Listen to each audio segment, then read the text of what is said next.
Guys, I bought in Shopee here a portable power pump. This one,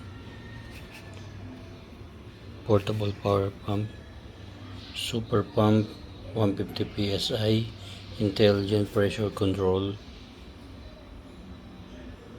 energy activation. So this is it guys, ito yung buttons niya. So yung power on, settings, light, meron siyang ilaw dito. Ayan. Tapos may digital siya. So i-on na natin. Ayan. Ayan yung ilalim niya, yung likod niya. Ayan. Ito yung hose niya. Ayan guys. So ito yung LCD screen niya. Ayan. So mabigat siya. Hindi naman ganun bigat. Tapos ito yung mga adapter niya. Ayan. Tapos mayroon pang bola. Ayan. Ito pang pag maliit yung pito. Tapos yan pa yung iba. Tapos ito yung adapter niya for charging. Ayan. So type C. Type C yung adapter niya guys. So USB connection. So yan. So nabili ko siya sa Shopee. And then yung manual niya. Yan. Manual. User's manual. Ito yung model niya. Portable car air pump T150. Yan. Yan yung user's guideline. Yan. Makikita sa mga manual. Yan. In Chinese and in English. Meron siyang English translation. Yan. Chinese and English. So ito yung box niya. Yan, wala na. And super pump.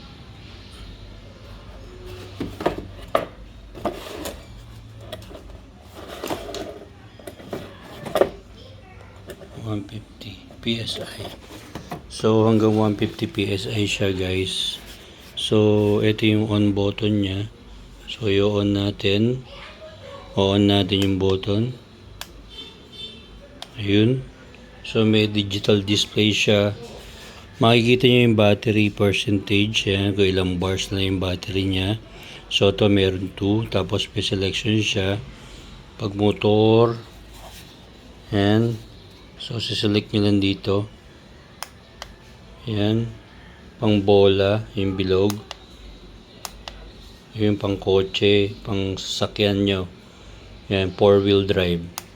Ito pang motor. 2-wheel drive. Yan. 2-wheel drive. Bicycle. Yan. Meron pa pala.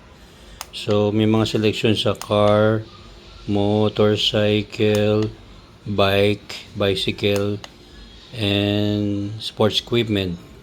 Yung mga bola nyo. And then digital. Ito yung mga settings niya. Dito sa likod yung settings niya. Ito. So yan, kung makikita nyo yung settings. Ayan. Tayo sa liwanag. Medyo madilim na. Ayan yung mga settings niya. So may ilaw pa siya guys. Ito. Ayun. So parang may mini light siya. Ayan. So may mini light siya. Tapos pwede nyo siyang i-off. May flashing light pa. And then off. And then yung nag-auto off siya. Tapos ito yung adjustment ng pressure. Negative. And then positive to. Positive, negative. Yan. So yan. So adjust yung kung ano yung bobombahan nyo. For example, itong car. So mga tire pressure niyan siguro nasa 120. Yan. Up nyo lang siya. Positive. Yan. Positive lang. Oh, positive lang. Yan. So, anong tire pressure ng sasakyan? Depende sa gulong. Yan. Yan, 25. And then, kung bobombahan nyo naman yung motor. So, ito. Yan, motor. Yan, no? Yung symbol ng motor. So, 30. Okay na yan. 30. So, ano ba yung tire pressure? Normally, 30, 31, 33, 32. Yan. 33. Yan. So, sa gulong ng motor. So, kung bike naman, bicycle. Yan, bicycle symbol. Napindot ko yung off. So, bicycle symbol. Normally pressure is 30 and 30. 30 rin. Yan. Yan. Adjust nyo lang. Dito, adjust nyo lang siya. Yan yung adjustment, negative, positive. Tapos, yung mga bola, yan, yung bilog, yan. So, 9 PSI. So, depende sa bobombahan nyo kung anong PSI ang bobombahan nyo. Mas maganda kung meron kayong measurement. Ano naman siya, nag-automatic naman siya. So, yung bobombahan nyo, kung ano yung sinit nyo, halimbawa, sinit nyo 30, 9, so sa motor, ayan, sa motor, 36, ayan, halimbawa, 25, sinit nyo sa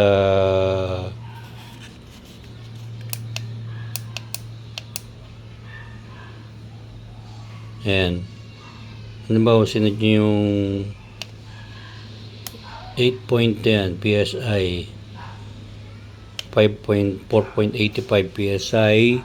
So, mangyayari yan, mag-auto stop siya kapag na-reach na yung sineting nyo na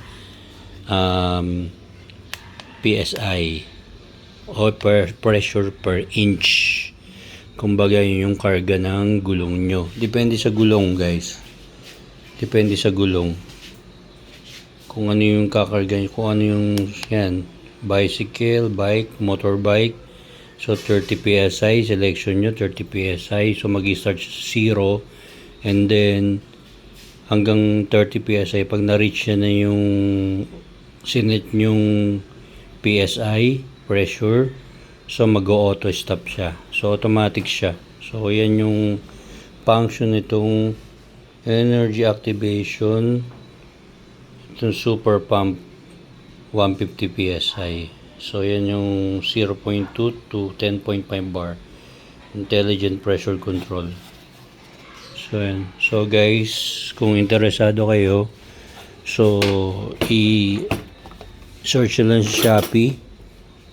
Yan. Shopee lang siya nabili. So guys, thank you for watching.